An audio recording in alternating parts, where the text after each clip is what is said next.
Listen, you guys didn't come to hear me babble, okay?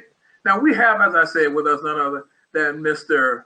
Reggie Blackwell. And I'm gonna give you guys a little information about Brother Reggie Blackwell, okay? Just a little bit, because Brother Blackwell can lead you in. But now, Brother Blackwell was born here in the Jim Crow South.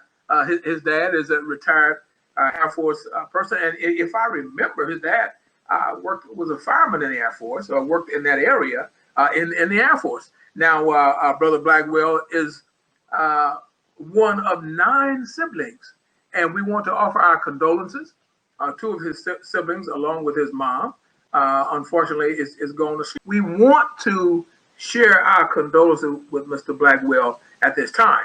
Now, Mr. Blackwell grew up on the north side of St. Louis, in an area called the Farborough Park neighborhood. He attended West Elementary School in St. Louis until 3rd grade before transferring to Shepherd Elementary to the 6th grade. Now, for the 6th and 7th, he attended Blewett Middle School in St. Louis.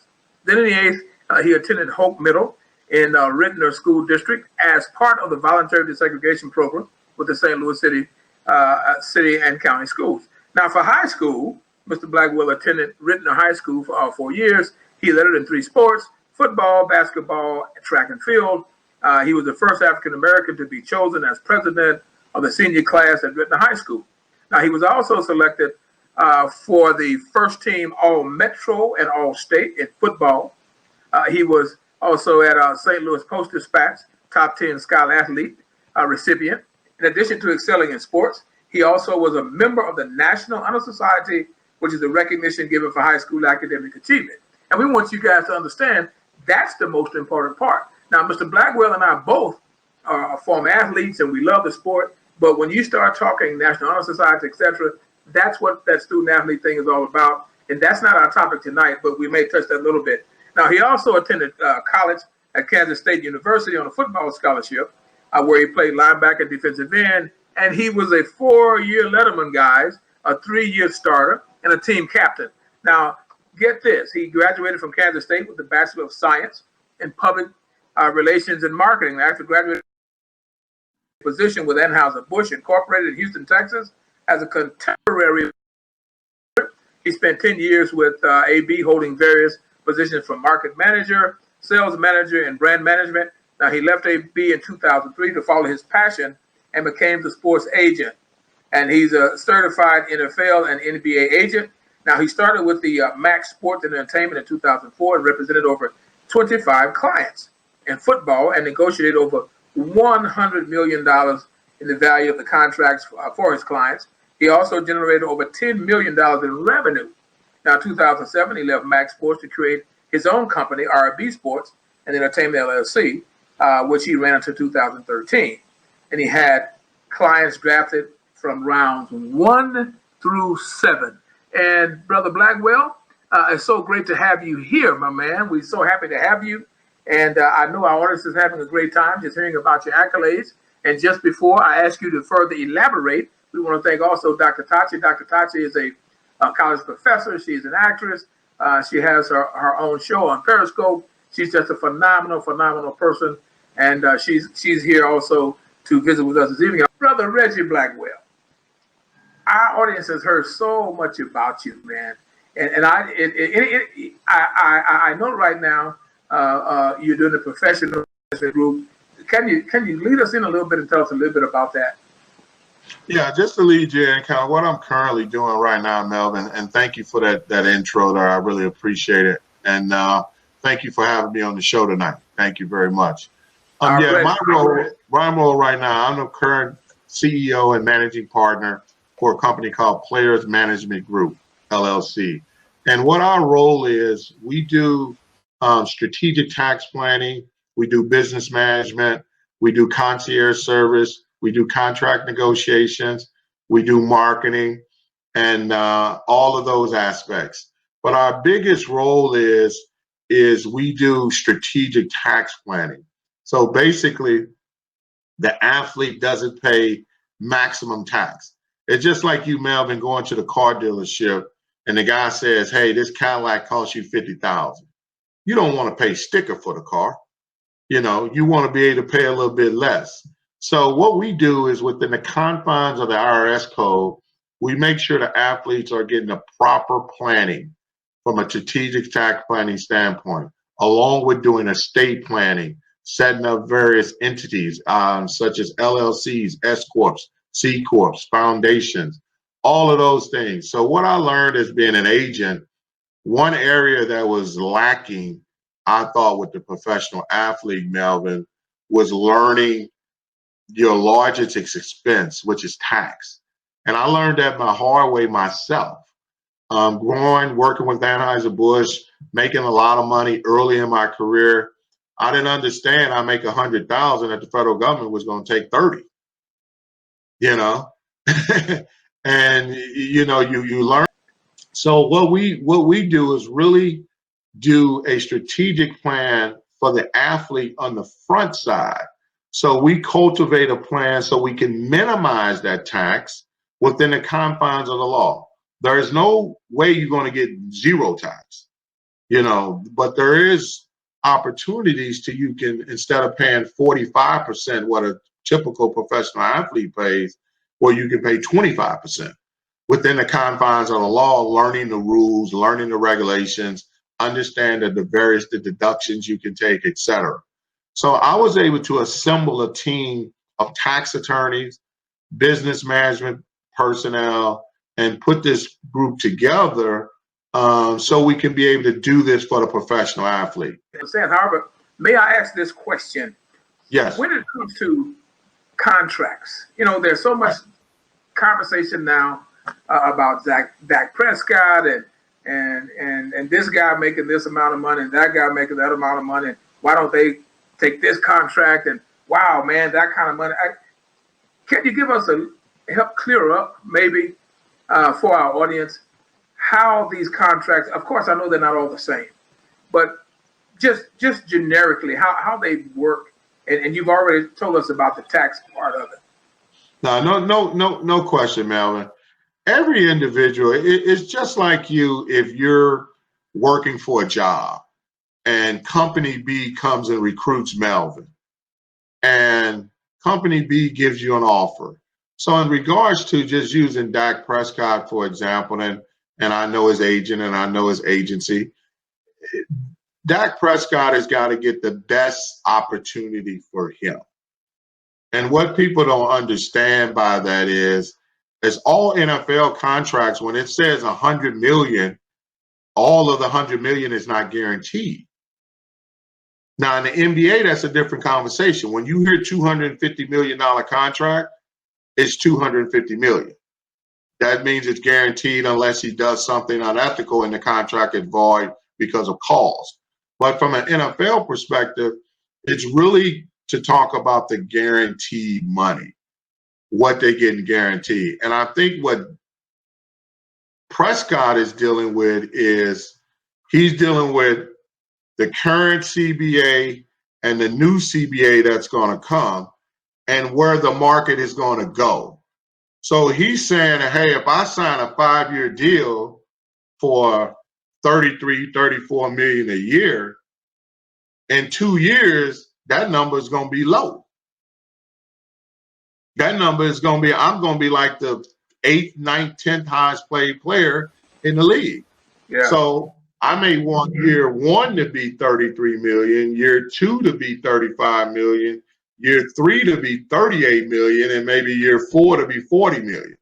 Now, 40 million may look big today, but soon as Patrick Mahomes signed his new deal, it's not going to be that big. It's going to be relative to what the market can bear. So I think at the end of the day, it's contracts get done at deadlines, Melvin.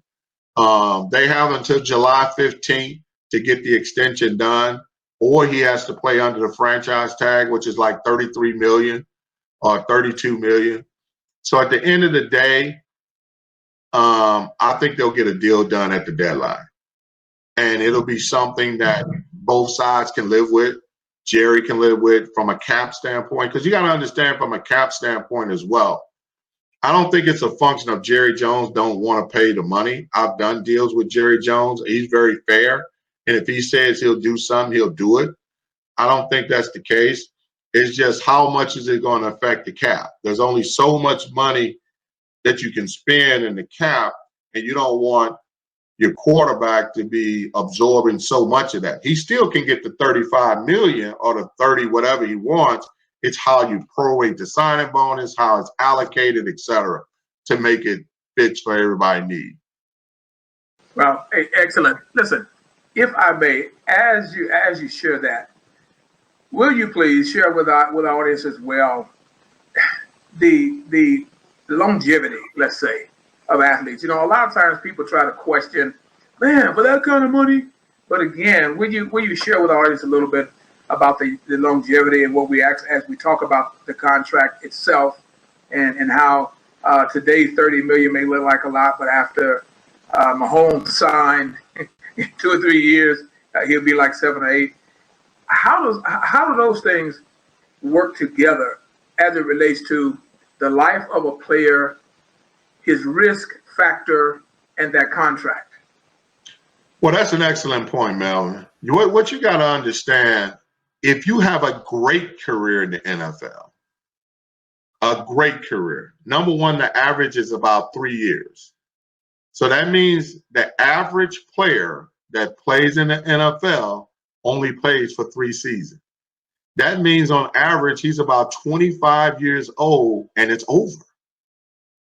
So you have to maximize your lifespan of income, because you're going to make this money from about age 22 to age 35, 34 if you have a great career. I mean, that's a long 14-year career. And then you're still a relatively young man. Remember back when you were 35. I'm 49 myself, Melvin. I know you a little older than me. You knew when I was in diapers. So a little older. yeah. You still got it. Yeah. So the point taken is, it's important for an athlete, and this is part of what we stress. We're not financial planners, but we want you to maximize your money, because you only have a short window. Whether you're a player like Dak Prescott or you're a minimum guy making $1 million, $2 million, $3 million a year, you only got a short window. And then when you're done with the NFL, let's say you're fortunate enough to play into your mid-30s. You're not going to walk off the field and go get a job making $2-3 million a year.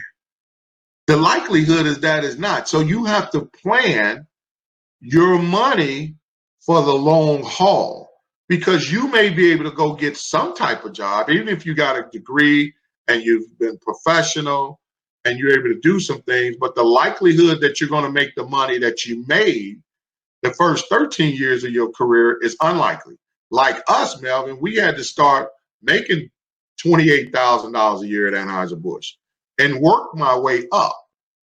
Now, my longevity, I got a longer run I can probably do from a business standpoint, but the athlete has to look at it in the inverse. I need to look at this money and save it and maximize, because my next 30 to 40 years is not going to be as lucrative. And you know that I'm so happy that you're sharing that, because that's what it's very difficult. And the reason you see me looking different places, I'm looking at some monitors.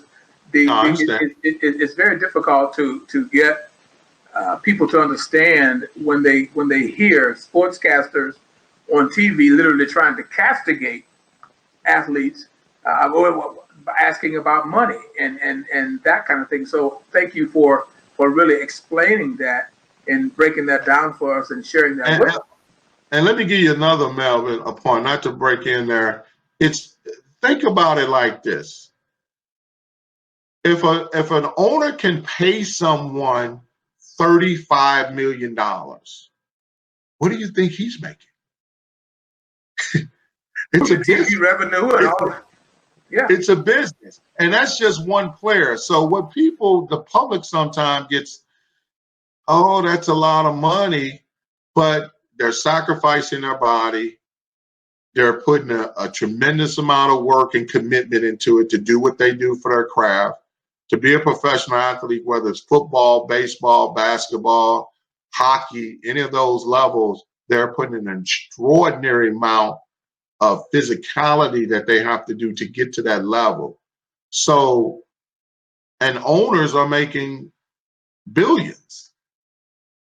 So no problem with the owners making business. I run a business just like they have to run a business. So you got to look at margins. You got to look at profitability. You got to look at to make the right decisions for your particular team, but you also want to win, you know. And some owners want to win more than others. Some owners just okay with the status quo and going to the checkbook and counting their money. Because if you and I had an NFL franchise, it's very hard for us to lose money, Melvin, the way the revenue sharing is. We would have to really, really be bad owners to lose money. And see, that's the story, Reg, that's never told. And that's why I'm so happy that you agreed to come on tonight and to be with us so that we can educate our audience. You know, as an old guy, I constantly get these questions from young boys even to this day. Man, I know you got a lot of money. You play? I said, man, I was a free agent. Do you understand what that means? I said, what a free agent really is a guy without a team. He's kind of like a walk-on, hoping that somebody pays him a lot of money. I said, you guys don't understand. You know, when you start hearing all of this stuff. So as you share that, I'm so happy that you share. And oh, great! Hey, man, you can come and take the camera, but you got to come into the room. I have a young man. His name is Daryl Simpson, and Daryl is saying, "Will you?" And the reason I'm laughing, Daryl, because I understand. Daryl is saying, "Will you please explain that when you're working out to try to be a top athlete, it's a lot different than just going to the gym and doing a workout." Great. No question. Daryl makes an excellent point. You know, I was able to play at a high level. You know, unfortunately, I had a shoulder injury. I had a free agent opportunity to go into Chiefs, but couldn't pass the physical. And for you that can't see me right here, I was born with one eye. I got a birth defect, Melvin, and it's something that I'm very open and candidly to talk about myself and the liability that some of the teams didn't want to take on me back then. You know, with my numbers, I was 6'2.5", 235, ran a 4.5 40, jumped 41-inch vertical, 11.2 broad jump, did 225, 25, 30 times. So with my numbers, it should have been a whole different thing, but it was a risk factor. So, and the only reason I bring that up is because you're the one that made that comment, the dedication and the lifting and the running and the commitment that you have to keep to stay abreast at the top level is extraordinary. And a lot of people take it for granted because they just see it on Sunday or they just see a game day with basketball every other day and these guys run out there. But they're the guys that have the long careers, the LeBron Jameses of the world, you know, the Tom Brady's of the world. Trust me, they're not just getting up out of bed at noon and just go pick up and throw a football. They got dietitians. They've got masseuses. They've got trainers around the clock. I mean, they're investing millions of dollars into their craft and to their body above and beyond what the normal person to do so they can compete at the highest level. That's why they're so successful. Excellent. You know, Reg, it's as an educator, as a former coach, it's very difficult to get young men to understand exactly what you're talking about right now. They think as long as you can run fast or maybe jump high, you have the battle won. And I just wanted to make sure that we brought that out. Now, I also want to touch on the fact that you're very candid and very open about being born with one eye. And as we talk about perseverance and as we talk about strength and as we talk about individuals that may have seen you as a liability, what kept you going to continue to believe in Reginald? In Reggie, you know, it's a great question, Melvin. As you know, you know my family and for knowing me for the long, and I'm the youngest of 9 with 6 brothers that I grew up with. So we were a very, very, very intense competitive family growing up. And they never let me think for one moment that I was at a disadvantage with born with just one eye. They never treated me any different. They never gave me a break when we played football in the street or we played different things. They challenged me on my grades. They competed and they pushed me pretty hard along with my dad. So he never even, the thought never even came in mind that you were at any disadvantage or had a disability. So mentally, for me, subliminally, I always knew that was in the backdrop, but I chose to live my life like that's not going to hold me back. And then when people mentioned it, it kept me going even more. It was an extra gear. I felt I had to do more reps than the next guy. I had to, take on more. I needed to outwork people more. And my thing was, even though I took this same passion into business, Melvin, was that no one was going to outwork me. Someone might be a little bit smarter than me. Someone might have a little bit more knowledge than me. But I figured if I can always outwork them, I would be successful. And it'll lead me because I'm going to get up earlier. I'm going to run more reps and I'm not going to be outworked. And couldn't have, great analogy. But listen, let's give your alma mater, Kansas State, a little love, man. What prompted you to go to Kansas State? Let's give them a little love here. Yeah, it was Kansas State was one of the best decisions I've made collectively as an adult male. And it was one that came early at 18 years old. And my dad and my parents gave me an opportunity to make that decision. Bill Snyder was his first recruiting class. He's a legendary Hall of Fame coach, was just coming in. The program was probably one of the worst programs in Division I football at the time. They only had won one game over the last 3-4 years. They was on the verge of almost getting rid of the program. And they recruited me along with University of Missouri, Iowa, Memphis State, Illinois. So those was my choices of schools that I was going to. And what really separated, I really wanted to go to University of Missouri, to tell you the truth. And they wanted me they was worried about the liability on the eye, and they was really waiting a while before they formally offered me. They eventually did offer me, but I didn't feel when I went to Kansas State, they showed me all the love. They didn't even look at the eye. There was no question. They offered it. Reggie, we want you here. We want you to be part of the family, which we was a family. And the university president was at my meeting, along with the athletic director, along with the head coach, and the president of the student body president. All of them was there on my recruiting trip. So the vision that Steve Miller and Bill Snyder had for the program was one that I wanted to be a part of history. I wanted to be a part of the greatest turnaround in the history of college football, and that's what Kansas State went from. Because now we went from 1-10 to 4-7, 6-5, 7-4, and then they had 15 straight years with 11 wins. Never won the national championship, right there on the verge a couple of times. But now it's a very stand-up program, competitive in the Big 12, very consistent, prestigious program.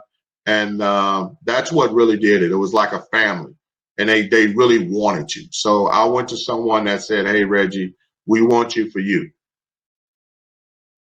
No better way to make a choice. Listen, if I may go a little bit back to this professional representation when it comes to athletes. Yeah.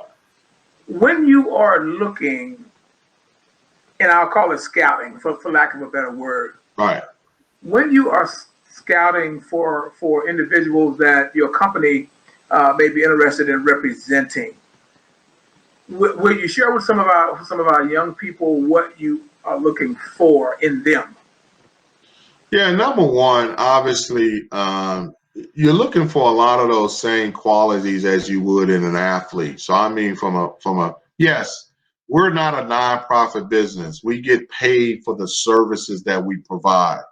But I would tell you, Melvin, and being in this industry for a long time, athletes that come out making millions of dollars at 22, 23, 24 years old. Many of them coming from African American communities where they got single moms, not a lot of guidance. Sometimes can be a very, very challenging thing. So what we're usually looking for is an athlete that's willing to listen. We can't tell you everything, but we can give you the truth. And we got over 50 plus years of experience with our team that's going to lead you in the right way. So we want an athlete that's going to listen and take in the information. Now, that doesn't always mesh with everybody. I've told you, I've had a couple situations where I fired the client, which sounds crazy, but I don't want my legacy, Melvin, in 25 years from now to somebody say, you know what, this guy's broke. Who was his agent? Who was his representation? Reggie Blackwell? No, I don't want that on my watch, at all. So I want them to be able to leave and say, look, I was able to sustain my wealth. I was able to grow it. I was able to make good, sound decisions and save some money and then go from there. Not saying they have to be super uber rich, but if an athlete does some basic tenets, minimize their tax, manage their affairs well, budget their money and have a sound plan with the money that's being made now in the NFL and the NBA, they should be in a pretty good situation. Even if you just made minimum salaries, Melvin, I'll take you just a quick synopsis of a career. If you're an NFL player, the minimum salary for you first year is $485,000. Okay, year two, it jumps up to about $565,000. So if you take 485 plus 565, you're right at $1 million right there in 2 years. Just in 2 years. Then you get to year three, you go to about 675. And then you go to 750, 860, and then 950. So and then $1 million. So if you can even just play 6, 7, 8 years of minimum salary, look how much money you made.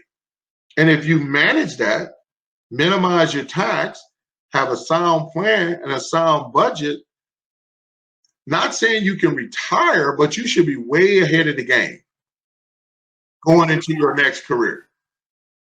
And that's just making minimum salary. Right.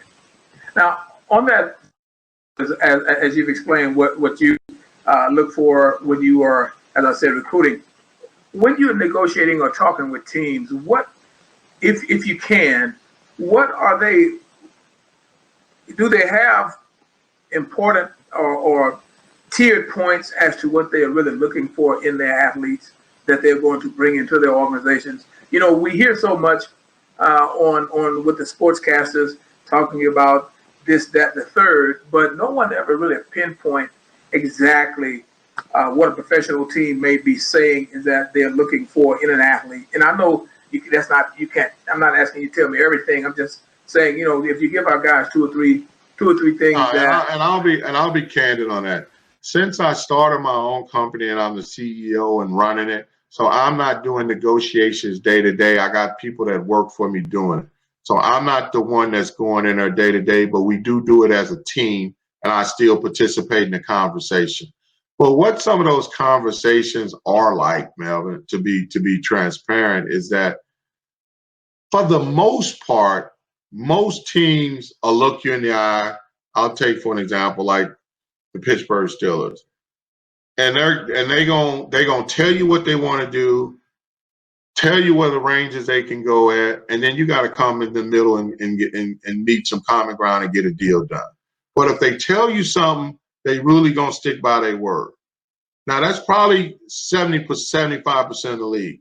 You do got some league guys with some guys that tell you one thing and then they'll switch on you. So you gotta kind of be on your toes with that. Now they won't switch directly, but it just will be a little white lie.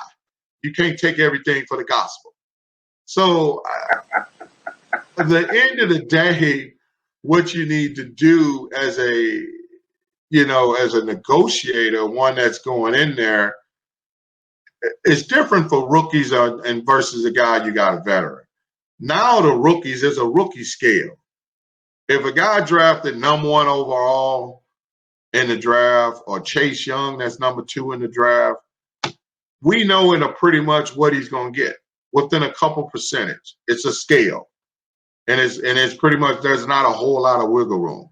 Now a guy like Dak Prescott, that's been in the league and that's basically outperformed his contract, there's a lot. You know, the guy was drafted late in the round. You know, it was an easier deal to get done for Ezekiel Elliott. He was the 5th overall pick. So his money went from, you know, this level to this level, where Dak was a 4th round pick. So he's making a significant jump. Right. You know, he's making a significant jump where he's going. He's going from making $800,000 to $35 million. You know, just because he just a little jump, just a little. Yeah. So it's just a little bit of difference there. Yeah. So listen, with that stated, and then we're gonna let you go. Dealing with athletes. Now, you alluded earlier. You said, you know, there have been some athletes you've had to fire. Yeah. What is there one, or are there maybe two situations that are really difficult to get young athletes to understand? I do understand, as you've already stated, that, you know, they're young, 20, 21, 22, etc. When it comes to financial planning and that kind of thing, you know, they haven't had this kind of money in their hands before. And most people, whether we admit it or not, in some situations, you know, you think, wow, I got this, I can do this, and this, and I'm not living for them tomorrow. Right. Is there one or possibly two situations that's very difficult to get these young guys to really wrap their minds around, as far as being able to stabilize themselves for the future? Here's the biggest thing that I've learned and over experience in doing this for a while, Melvin. They think it's never going to end. So think about it like this: as an athlete, they're coddled from the age of about 7. They're the best. From 7 to middle school, to high school, to college, they're always the best. They're one of the best athletes all the way through. And they don't ever think it's going to end. And when the money comes and you make it, everybody thinks they're going to play 14, 15 years in the league. And that doesn't happen, even for a guy that's being a #1 pick. Those guys are out the league. I told you the average is 3 years. You know, and guys are out the league. So the biggest thing is getting the guys to understand. I tell them, play it like it's your last year every year. Manage your money and play the game like it's your last year every year. You know, like you had to fight as a free agent. Every year, you didn't know if you were going to make the team. Absolutely right. And that's the mentality you should come in. And I'm not telling you, got to be realistic with a player, Melvin. I can't tell you, if you make $10 million a year, to live off of, you know, $100,000 a year. That's unrealistic for a guy that's making $10 million a year. You know, so I tell guys, look, make sure you maximize and minimize your tax. Save 30% of your money. You know, I'm not a financial planner, I'm not a guru, but if you just save 30%. So I'm saying, if you make 10 million, spend 7. Now I want you to spend it wisely, but spend 7 and save 3. Now, when you start telling them that, and then they start adding it up, and you start breaking the 3 million down, divide that by 12, how much that is per week, what is per day, then they say back to you, know what, Reggie, I don't need to spend 7. I might can spend 4. Yeah. So you can save another 3 and live off that. Now you got to understand, you still got to pay the tax something. So you're going to pay, let's say you got to pay 25% in tax on the 10 million. So that's 2.5 million. So you only got 7.5 to spend, because you got to pay Uncle Sam 2.5, and that's on the discount. Then you got to pay your agent. and then you got to do the rest of it. So you got to start after the tax. Right. So my whole thing is to everyone is to save your money and don't think that it's going to last forever. And to give you an example of talking about one of the players that I had to literally fire, he was overspending, Melvin. He wouldn't listen. He was only making about $2 million a year, but he was spending 50, 60,000 a month. Okay. Doesn't take long to eat up $2 million. A month. Yeah, a month. Every month. And he wasn't going out buying investment properties, real estate, doing this and that. I'm talking about on nightclubs, plane rides, flying people in, parties, elaborate trips, all those things. And I'm not saying you still can't do any of those things, because that's unrealistic to tell a guy that he can't have a good time. You can just do it with a budget. Right. You can do it with a plan. You don't need 5 cars. 2 might be enough. Right. Well, hey, Reg, listen, this has been excellent, brother. Listen, I appreciate you and PMG coming on and taking the time to share with us. And I'm sure individuals who want to be contacting you, is there an address or something you'd like to leave for them to contact you? Yes, they can email me at reggie@intrinsic.biz. More than happily. And that's INTRANSIC, intrinsic.biz. And that'd be the best way to get with me via email. Intrinsic.biz. Listen, thank you, man. Yes, we want to thank you guys very much for being here with Brother Reggie. Next week, before we let Brother Reggie go, we just want to share with you guys our guest next week will be Craig and Maritza Thomas.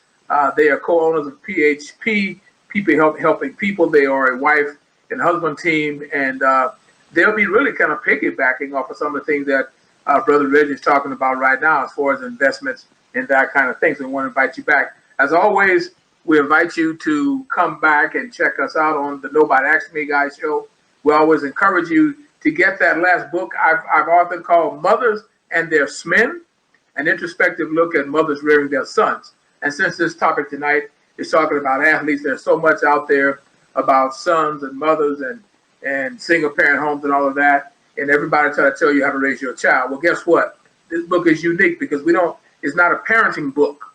It's a book talked about from a mother's and son's perspective and all of that kind of thing. So you can get it from Barnes & Nobles, or you can go to the Nobody Asked Me Guys show at gmail.com. So guys, listen, it's been great having you here. Again, we want to thank our guest, Mr. Reggie Blackwell, very phenomenal brother. He and his Kansas State people and the PMG. Brother, we just want to thank you, and we're so happy that you're here. And again, we want to thank all of our guests. And as always, Dr. Tachi, we very much appreciate your support and you being here with us. And you guys, you got to catch Dr. Tachi on Periscope now. She has a phenomenal program. So go and look her up. That's Dr. Tachi, Dr._Tachi. Catch Dr. Tachi. So, Brother Reg. Thank you, sir. Thank you, my friend. I appreciate you having me. Hey, man, it's our pleasure. But listen, I want to have you back, and I know it's going to, after some things transpire, maybe we can have you back. If you want to have one of your players, want to have your players sit down with us, hey, man, that would certainly be a bonus. We'll do it. We'll do it for you. No problem, buddy. Well, thank you so very much, and have a great night. You too. Have a good night. Take care. Good evening, ladies and gentlemen, and welcome to the Nobody Asked Me Guys show. Guys, listen, as always, I tell you, we have great shows, we have great guests, and tonight we have none other than Mr. Reggie Blackwell. Now, Reggie, of course, is an interesting gentleman. Reggie's interesting because he does a lot of things. He's a Renaissance man. He's an athlete, a former athlete, I'll say, and a present athlete. But, there's so much talk and so much conversation about professional sports and about guys with contracts and the whole nine. And people just don't seem to understand what really goes into these kinds of things, guys. So we want you guys to know tonight, we want you to sit back and relax, send a message to your buddies, tell them they need media right now. They need to go to Facebook. They can go to YouTube. They can go to LinkedIn. They can go to Twitter, etc., and they can catch us live.